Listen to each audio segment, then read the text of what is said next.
चुनाव का मौसम है।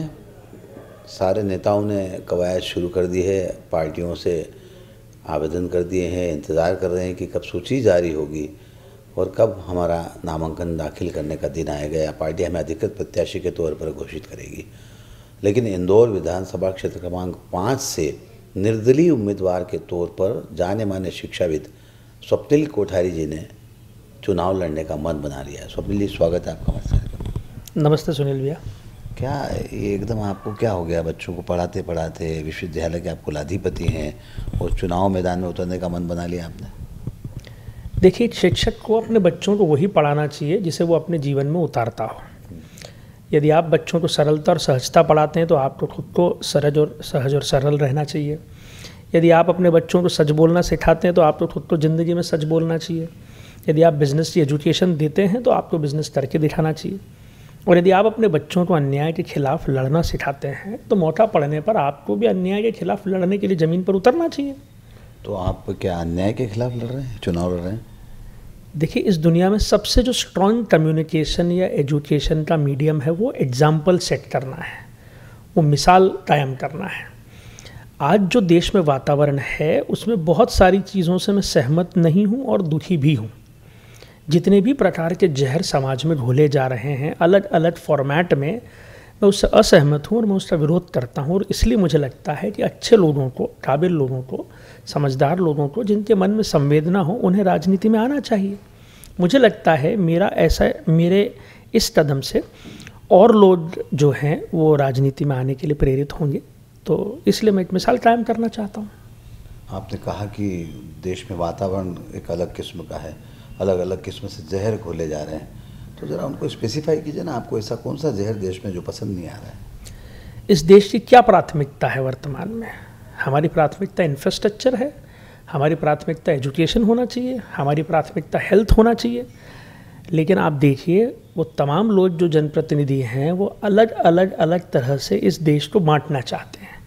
भारत की राजनीति ध्रुवीकरण पर आधारित है। उस नेता को ज़्यादा काबिल माना जाता है जो एक नए अंदाज में मतदाताओं का ध्रुवीकरण करता है। पोलराइजेशन बेस्ड हमारी पॉलिटिक्स है, जबकि पॉलिटिक्स डेवलपमेंट बेस्ड होना चाहिए।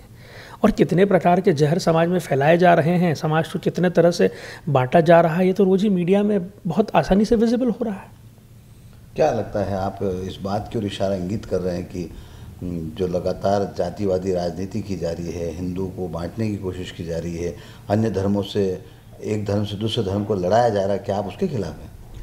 अगर संप्रदाय के आधार पर ध्रुवीकरण किया जाता है, यदि जातिवाद के आधार पर ध्रुवीकरण किया जाता है, स्त्री पुरुष के आधार पर ध्रुवीकरण किया जाता है, अमीर गरीब के आधार पर ध्रुवीकरण किया जाता है, किसी भी ज्योग्राफिकल रीजन के बेस पर ध्रुवीकरण किया जाता है, एक अजीब किस्म का क्षेत्रवाद भी इस मुल्क में फैल रहा है। किसी भी आधार पर किया गया ध्रुवीकरण जो है वो समाज के लिए हानिकारक ही है। हम सबको एक साथ कोएग्जिस्ट करना सीखना होगा, हम सबको मिलकर प्रेम से रहना सीखना होगा। हमें अभी इस मुल्क में आवश्यकता है इस किस्म की राजनीति की जिसमें कोएग्जिस्टेंस को प्राथमिकता दी जाए, कोएग्जिस्टेंस सिखाया जाए, कोएग्जिस्टेंस प्रमोट किया जाए। क्या लगता है, आपने एक निर्दलीय उम्मीदवार के तौर पर मैदान में उतरने का मन बना लिया है।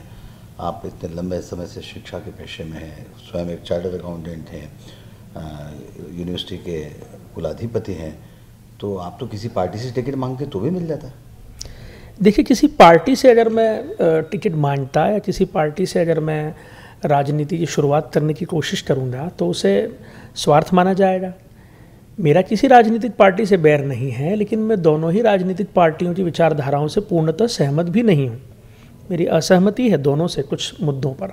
इसलिए मुझे लगा कि ठीक है, मैं निर्दलीय तौर पर सबसे पहले राजनीति में प्रवेश करता हूँ। राजनीति में आप प्रवेश करने की बात कर रहे हैं, उसके पीछे आपने दोनों ही राजनीतिक दलों से अपनी विचारधारा अलग होने की बात कही है। तो विचारधारा आपकी क्या और उनकी किन बातों से आप असहमत हैं? मुझे लगता है कि जो इश्यूज़ प्रायोरिटी के हैं उन पर हमारे मुल्क में न बात होती है और न काम होता है।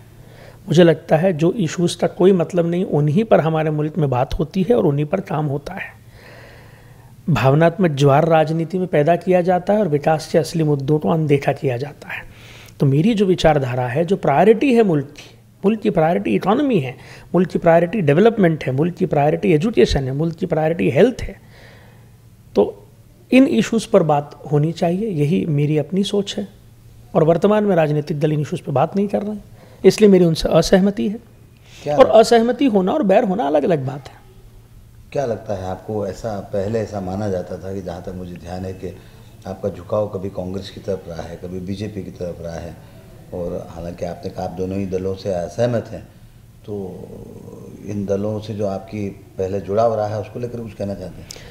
देखिए, दोनों ही दलों के जो नेता हैं वो हमारे यहाँ कॉलेज में आते रहे, बच्चों से बात करते रहे, और हमारे यहाँ कॉलेज में फिल्म स्टार भी आते हैं, क्रिकेटर भी आते हैं, पत्रकार भी आते हैं, और उपन्यासकार भी आते हैं, साहित्यकार भी आते हैं, राजनेता भी आते हैं। तो कॉलेज में तो कोई भी आके बच्चों से बात कर सकता है। संपर्क, मित्रता, परिचय भी सभी दलों के लोगों से हो सकता है, लेकिन किसी से संपर्क, मित्रता या परिचय होने का ये अर्थ नहीं है कि आप उनकी विचारधारा से पूर्णतः सहमत हैं। विचार तो पिता और पुत्र के भी थोड़े थोड़े भिन्न हो ही सकते हैं। क्या लगता है, अब जब आपने मन बना ही लिया है, आपने अपनी बातों को काफ़ी स्पष्टता के साथ सामने रखा है, क्यों आप चुनाव लड़ना चाहते हैं, क्यों निर्दलीय तौर पर लड़ना चाहते हैं, क्यों किसी पार्टी से नहीं लड़ना चाहते हैं, तो क्या क्या आपके मैनिफेस्टो की बात करें या आपके उद्देश्य की बात करें या क्षेत्र की समस्याओं की बात करें, उस पर क्या कहना चाहते हैं आप? देखिए, मुझे लगता है एक वैक्यूम है, प्रोग्रेसिव पॉलिटिक्स का एक वैक्यूम है वर्तमान में समाज के इस दौर में। मुझे लगता है कि अजीब किस्म की पॉलिटिकल सिनिसिज्म की एनवायरनमेंट बिल्ड हो रही है, जिसमें यंग जनरेशन जो है वो राजनीति से ही नफरत करने लगी है, और ये सही नहीं है। राजनीति हमारे समाज को संचालित करती है, तो आपको उसमें हिस्सा लेना चाहिए। सिर्फ बहुत खुदगर्ज आदमी और बहुत कमज़ोर और डरपोक आदमी ही राजनीति से दूर भागता है। तो मुझे नहीं लगता कि मैं खुदगर्ज हूँ या डरपोक हूँ, इसलिए मैं तो इसमें हिस्सा लेना चाहता हूँ। अगर हम बात करें तो लगभग 25,000 से ज़्यादा स्टूडेंट्स आपके संपर्क में हैं इस समय। 48,000 जिन्हें मैं पढ़ा चुका हूँ, दुनिया भर में है। जी, दुनिया भर में स्टूडेंट्स हैं।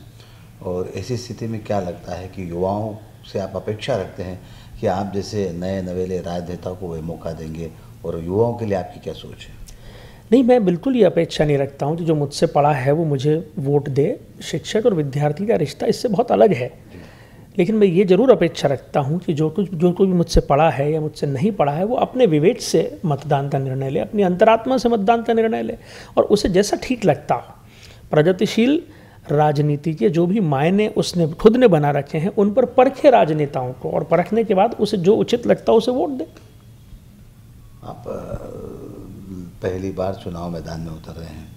राजनेता चुनाव जीतने के लिए ये न प्रकरण सारे काम करते रहते हैं, उनकी अपनी सोच अलग होती है, उनकी स्ट्रेटेजी अलग होती है, और कुटिल चालें भी चलते हैं। तो ऐसी स्थिति में आप क्या करेंगे? मेरे पास तो ना कोई येन है, ना कोई केन है, ना प्रटारेण है, ना कोई कुटिल चाल है।